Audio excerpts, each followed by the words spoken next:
दोस्तों, युद्ध के 1240 दिन हो चुके हैं रूस और यूक्रेन के बीच में। दक्षिण में कर्सो ओब्लास्ट यानी राज्य में स्थिति में कोई बदलाव नहीं है। दोनों तरफ से भारी संख्या में आर्टिलरी और ड्रोन्स का इस्तेमाल हो रहा है, यानी वॉर ऑफ अट्रिशन में तेजी है।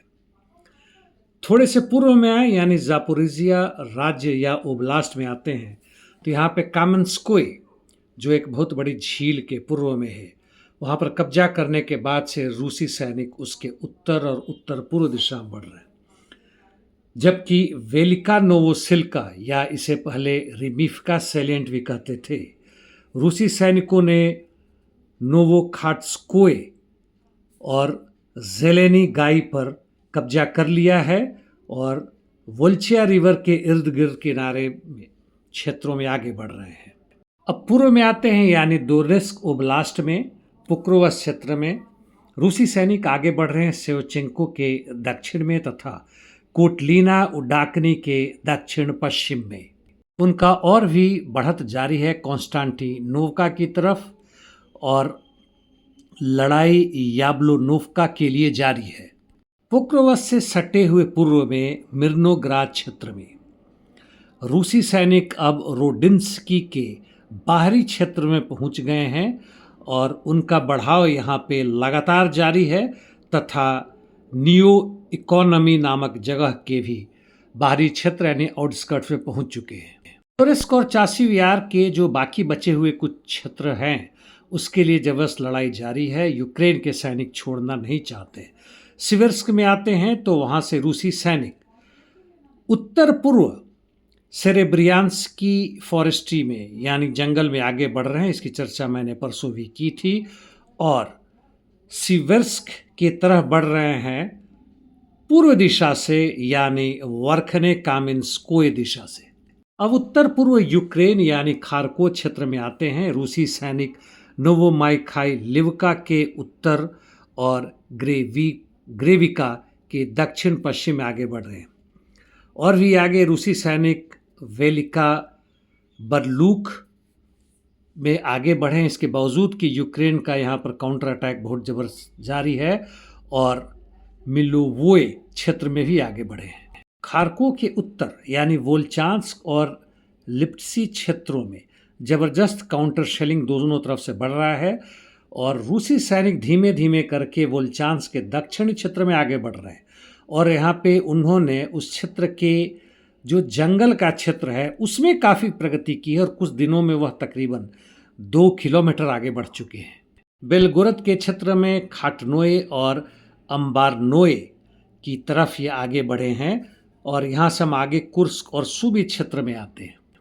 कुर्स्क के पश्चिमी क्षेत्र यानी टेटकिनो और ग्लुश्कोव में बारी बारी से यूक्रेन के सैनिक वापस आते हैं और फिर हार कर वापस जा रहे हैं। यह सिलसिला मुझे लगता है कि 1-1.5 महीने से चल रहा है और नोवी पुत में भी यही हालत है।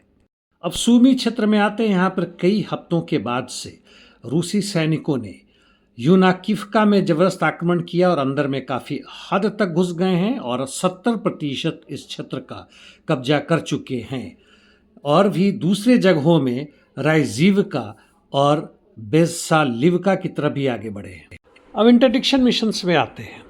यूक्रेन की तरफ से जारी है, फिर भी रूस की तरफ से पिछले 2 दिनों में कुछ घट है और इसका कारण मजाक में ही बताते हैं कि ट्रंप का इनवॉय किलॉग वह कीव पहुंचे हुए थे। कारण यह हो भी सकता है, नहीं भी हो सकता है। इन पूरे युद्ध क्षेत्र में जो 1000 किलोमीटर से ज़्यादा है, एक बात तो यह स्पष्ट है कि रूसी सैनिक परिस्थितियों को देखते हुए कभी पूरी तरह उत्तर में सूमी क्षेत्र में आक्रमण करते हैं, कभी पूर्व में आते हैं, कभी दक्षिण में जापोरिजिया में आते हैं। और जब तक यूक्रेन के सैनिक इधर से हट के उधर जाते हैं, कई जगह बदलाव करना पड़ता है क्योंकि उनके पास सैनिकों की भारी कमी है। और उनके राज्य ने यह भी कहा है कि 60 वर्ष से ऊपर के भी लोगों को अब शामिल किया जाएगा युद्ध में लड़ने के लिए। यही चाहत है अमेरिका और नेटो को, मरे तो मरे, उनके सैनिक सामान बिकते रहें। तो खैर अभी के हालत में पूर्व में रूसी सैनिकों की जबरदस्त बढ़त जारी है। अब कुछ आते हैं मिडिल ईस्ट में। स्थिति में कोई खास परिवर्तन नहीं है। गाजा में जनसंहार जारी है। हमास का गेरिल्ला युद्ध भी जारी है। हूतीज ने इस बीच में बैलिस्टिक मिसाइल्स कई दागे हैं इसराइल के क्षेत्रों में। हालांकि आईडीएफ का कहना है कि अधिकांशतः को उन्होंने इंटरसेप्ट करके बर्बाद कर दिया है। सीरिया की स्थिति खराब है, खासकर सुवेदा गवर्नरेट यानी राज्य में, और वहाँ पे जो अल्पसंख्यक हैं ड्रूज, उनकी भारी मात्रा में ज़बरदस्त उनके ऊपर आक्रमण करके जो सीरिया के टेम्पररी सैनिक हैं उनके द्वारा 200 से अधिक लोगों को मार दिया गया। उनके भी अपने लोग मारे हैं, और इस मौके का फ़ायदा उठाकर आईडीएफ ने वहाँ के सीरिया के प्रमुख सैनिकों को, खासकर उनके टैंक वगैरह जितने, उसको बर्बाद कर दिया है। सीरिया का कहना है कि हम अपने इर्द गिर्द के क्षेत्र में अपने राष्ट्र के हित में इस तरह के सैन्य उपकरणों को बर्दाश्त नहीं करेंगे। और यह सीरिया पतन के बाद से, यानी असद के पतन के बाद से इज़राइल और अमेरिका को काफ़ी भारी मात्रा में सफलता मिली है, और एक तरह से कहें तो पैलेस्टीनियन रेसिस्टेंस फोर्स पीछे हटे हैं ईरान सहित। जहाँ तक कुछ अफ्रीकी देशों की बात है, डीआरसी, सूडान, सोमालिया, कोई खास अंतर नहीं है। और कोलंबिया में एक सम्मेलन संपन्न हुआ है 1 दर्जन देशों का और 30 देशों के भिन्न भिन्न डेलीगेट्स का, जिसमें यह संकल्प लिया गया है कि इज़राइल के जनसंहार को रोकना है। आज के लिए इतना ही दोस्तों, कल मिलते हैं। धन्यवाद।